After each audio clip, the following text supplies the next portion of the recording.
So sir ఇప్పుడు ఈ brain stroke వల్ల మీరిందాకన్నట్టు పక్షవాతం కూడా వస్తుంది అని. సో ఈ పక్షవాతం నుంచి కోలుకోవడానికి పేషెంట్‌కి ఎలాంటి ట్రీట్మెంట్ అనేది ఇస్తూ ఉంటారు? ఫర్ ఎగ్జాంపుల్ ఇప్పుడు ట్రీట్మెంట్ అడిగితే as soon as they get a TIA first TIA వచ్చిన తర్వాత they have to consult a doctor immediately quickly. ఎందుకంటే ఇది వార్నింగ్ ప్రతిసారి రాదు కదా, ఒకసారినే వస్తుంది. Then only it is called warning.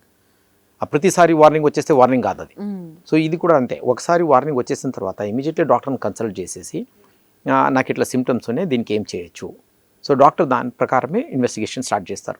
దానిలో ఎట్లా ఉంటాయి, రొటీన్ ఇన్వెస్టిగేషన్ చేసి లిపిడ్ అబ్నార్మాలిటీస్, కొలెస్ట్రాల్ అబ్నార్మాలిటీస్ అవన్నీ చూసి తర్వాత షుగరు అన్నీ రొటీన్ టెస్ట్ చేసేస్తారు. రొటీన్ టెస్ట్ చేసి ఆ పర్టికులర్ స్కాన్ చేసేసి మీకు లోపల ఏమాత్రం ఇన్ఫాక్ట్ అయినాయా, ఇన్ఫాక్ట్ అంటే పర్టికులర్ ఏరియా ఏమాత్రం బ్లడ్ తక్కువైపోయి పర్మనెంట్ డ్యామేజ్ అయిందా అని చూస్తారు. దానిలో అది ఏం కనపడలేదు అంటే బ్లడ్ థిన్నర్ మెడిసిన్స్ అండ్ దాని స్టాటిన్స్ అంటూ ఉంటాయి. స్టాటిన్స్ అంటే కొలెస్ట్రాల్ కంట్రోల్ చేయడం. సో కొలెస్ట్రాల్ కంట్రోల్ చేయడం మెడిసిన్ స్టార్ట్ చేస్తారు. This is first initial step. Second ఏమంటే దానికి వర్కప్ చేయాలి. వర్కప్ చేయడానికి మనకు పేషెంట్ ఏజ్ చూసి, ఫర్ ఎగ్జాంపుల్ ఎల్డర్లీ పేషెంట్స్ ఉంటే దానికి కామన్ కాజెస్ ఏముంటాయో ఆ కామన్ కాజెస్ ప్రకారమే ఇన్వెస్టిగేషన్ చేస్తారు.